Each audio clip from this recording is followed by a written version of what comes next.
नमस्कार मित्रों, स्वागत है आपका हमारे YouTube चैनल माई क्लास पर। प्रीवियस ईयर क्वेश्चन पेपर की सीरीज में आज हम हिंदी का पेपर लेकर आए हैं। एसएससी कांस्टेबल जीडी 2021 का ये पेपर है। तो चलिए शुरू करते हैं।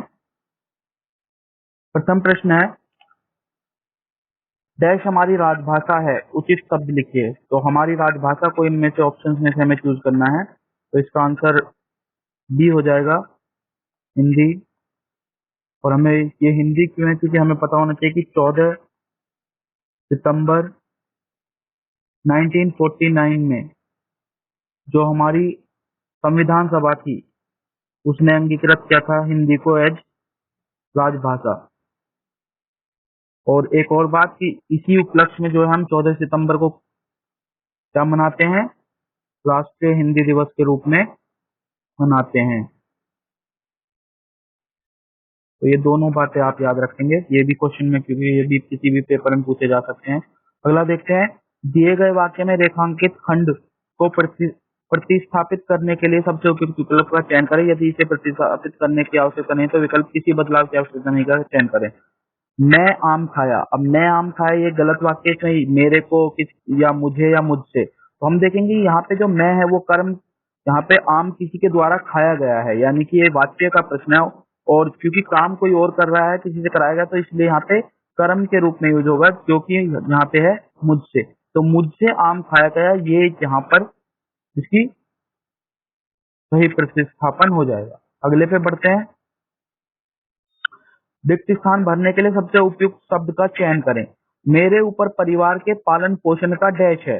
तो परिवार के पालन पोषण की क्या होती है, जिम्मेदारी होती है। तो इनमें से हमें वही देखना, जिम्मेदारी का कौन अर्थ निकाल रहा है। निर्वहन, निर्वहन का मतलब होता है गुजर बसर करना। आभार, आभार का मतलब जब होता है हम किसी का एक तरह से थैंक्स अदा कर रहे हैं या किसी का एहसान मानते हैं। आधार हम सबको पता ही है। दायित्व, यहाँ पे दायित्व हमारा जो है वो करेक्ट ऑप्शन हो जाएगा। दायित्व का मतलब होता है जिम्मेदारी। नेक्स्ट देखते हैं, दिए गए रेखांकित खंड को फिर से प्रतिस्थापित करना है और उपयुक्त विकल्प का चयन करना है। अधिक जनसंख्या अनेक समस्याओं को जन्म देता है, यहाँ पे दे रखा है, तो करेक्ट क्या होना चाहिए, अनेक समस्याओं को जन्म देती है। ठीक है, अनेक समस्याओं को जन्म देती है। तो यहाँ पे हमारा ए जो है वो फर्स्ट ऑप्शन हो जाएगा। ठीक है, ये यहाँ पे इसलिए है क्योंकि आप देखेंगे हैं और जन्म देती है, समस्या को नहीं, क्योंकि अनेक लग गया तो उसके साथ प्लूरल आएगा, इसलिए ये वाला ऑप्शन भी गलत हो गया। तो अनेक समस्याओं को जन्म देती है, ये हमारा करेक्ट इसमें ऑप्शन हो जाएगा। आगे बढ़ते हैं, छठी का दूध याद आना, इस मुहावरे का जो है अर्थ बताना है। तो इसका सिंपल सा सीधा सीधा देखिए, फर्स्ट और थर्ड ऑप्शन देखेंगे तो हमें कंफ्यूजन होगा थोड़ा सा। तो इसमें देखते हैं, संकट के समय पिछले दुख की याद आना या संकट के समय पिछले सुख की याद आना। तो आपको याद रखना है कि छठी का दूध याद आने का मतलब होता है संकट के समय में पिछले सुख की याद आना। ये थोड़ा सा कंफ्यूजन होता है, इसलिए आपको आगे के लिए याद रखेंगे। अगला सवाल है, दिए गए वाक्य के किस भाग में त्रुटि है। आपको देखना कौन सा पार्ट गलत है। केवल आप ही यह काम निपुणता से कर सकते हैं, निपुणता से केवल आप ही यह काम या कर सकते हैं। तो अगर हम इसे ध्यान से देखेंगे तो ये वाला जो पार्ट है इसमें ये त्रुटि है, और त्रुटि इसलिए है क्योंकि जब केवल लग गया तो आप ही नहीं कहेंगे। इसका सिंपल सा जो यहाँ पे जो ही वाला पार्ट है वो नहीं आना चाहिए, यहाँ पे होगा केवल आप यह काम निपुणता से कर सकते हैं। ठीक है, आगे बढ़ते हैं, दिए गए शब्द के समानार्थी शब्द का चयन करें। समानार्थी ढूंढना है, तो मोल, मोल का मतलब ऐसे सबको पता था, इजी क्वेश्चन है। तो मुक्ति नहीं होगा, दाम होगा यहाँ पर। मूल और मलनी, मूल से कंफ्यूज मत होइएगा, क्योंकि मूल अलग चीज है, मोल अलग चीज है। मोल का मतलब होता है दाम, कीमत। ठीक है, कीमत भी बोल सकते हैं हम इसको। आगे बढ़ते हैं, यहाँ पे सही वर्तनी वाला शब्द हमें चयन करना है। तो परिणाम की वर्तनी आपको पता होनी चाहिए, इनमें से ये वाला भी नहीं है, ये भी नहीं है, ये भी नहीं है। तो ऑप्शन क्या हो गया हमारा, सेकंड वाला। परिणाम इस तरीके से लिखा जाता है।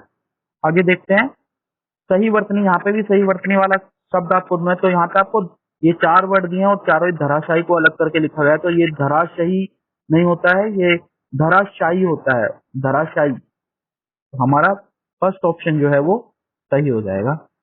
उन्नति का विलोम शब्द बताना है। तो उन्नति मतलब होता है कोई निरंतर जो है तरक्की करता जाता है। तो यानी कि जिस चीज में निरंतर ह्रास होता है उसको हम क्या बोलेंगे, तो यहाँ पे दुर्गति नहीं होगा, अपनति, सम्मति, अवनति। अब यहाँ पे बच्चों को इन दोनों में कंफ्यूजन हो सकता है, अवनति और अपनति में। तो यहाँ पे पहले तो बात करते हैं हम सही ऑप्शन की। सही ऑप्शन है अवनति।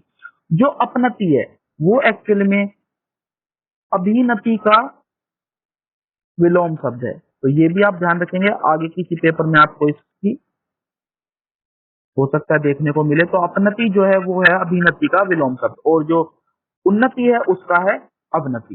ठीक है, आगे बढ़ते हैं। दिए गए वाक्यांश के लिए एक शब्द दीजिए। तो अतिथि की सेवा करने वाला, तो यहाँ पे चार ऑप्शन है, आतिथ्य, आतिथ्य, आशुतोष और सेवक। तो यहाँ पे देखो इन दोनों में कंफ्यूजन हो सकता है, तो इन दोनों में आपको बता दें, जो आतिथ्य होता है उसका मतलब खुद ही सेवा होता है, या सत्कार को हम आतिथ्य बोलते हैं। सत्कार या सेवा को हम आतिथ्य बोलते हैं। जो सेवा करता है उसको हम बोलते हैं आतिथ्य, और जिसकी सेवा की जाती है उसको हम बोलते हैं अतिथि। तो यहाँ पे सही ऑप्शन हमारा दूसरा हो जाएगा, आतिथ्य, मतलब वो सेवा करने वाला। ठीक है, नेक्स्ट है, किसी और स्थान पर इस वाक्यांश के लिए एक शब्द क्या होगा। तो यहाँ पे आपको इन चारों के मतलब बता देते हैं। तत्र का मतलब होता है वहां, यत्र का मतलब होता है यहां,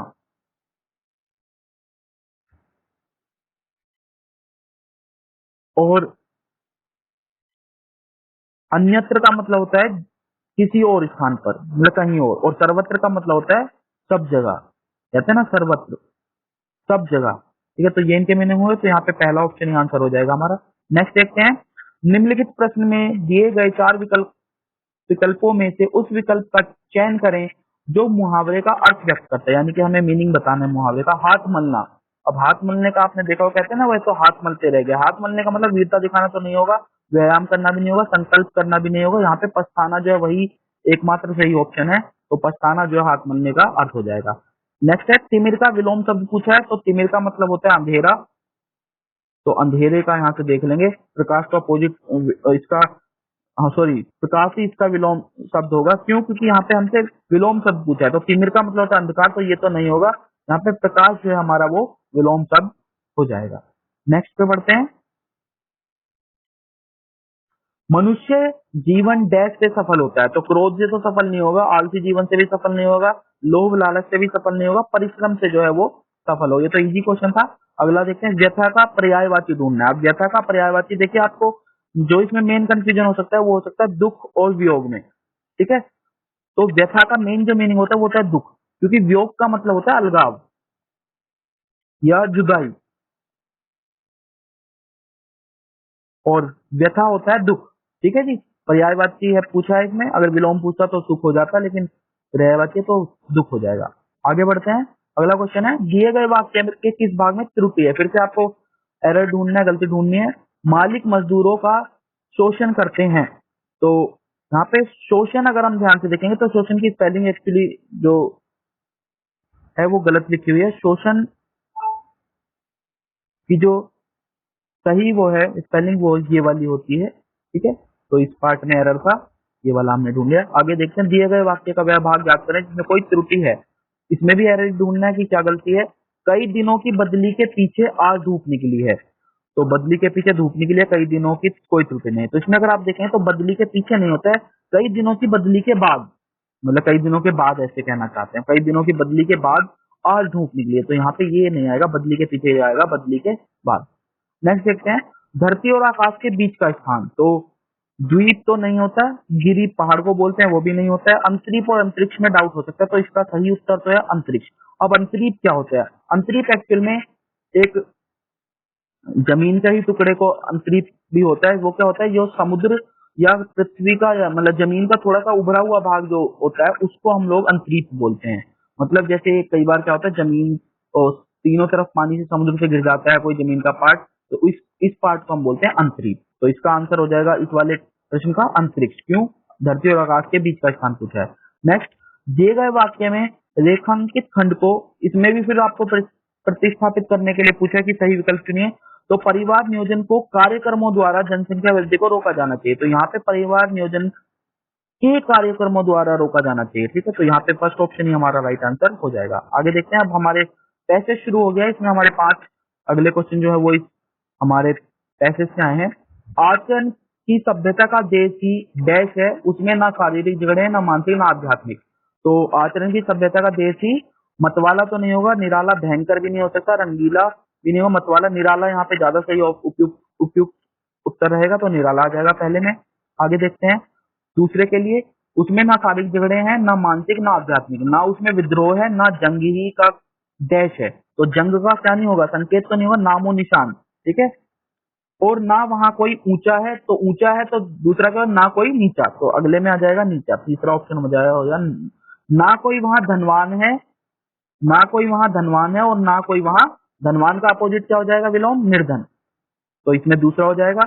और लास्ट में है वहां प्रकृति का नाम नहीं, वहां तो प्रेम और एकता का डैश राज्य रहता है। तो यहाँ पे कृत्रिम नहीं है, कृत्रिम मतलब आर्टिफिशियल जो चित किया जाता है, खंडित, खंडित उपयुक्त नहीं है, क्योंकि प्रेम और एकता की एक साथ बात कर रहा है, तो संपूर्ण और अखंड में आपको थोड़ा डाउट हो सकता है, लेकिन यहाँ पे जो ऑप्शन है वो रहेगा अखंड, मतलब एक दूसरे के अभिन्न अंग, अखंड एक दूसरे जुड़े, तो प्रेम और एकता का अखंड राज्य रहता है। तो इसको एक बार फिर से अगर आप पैसेज को पढ़ेंगे तो ज्यादा अच्छे से क्लियर होगा।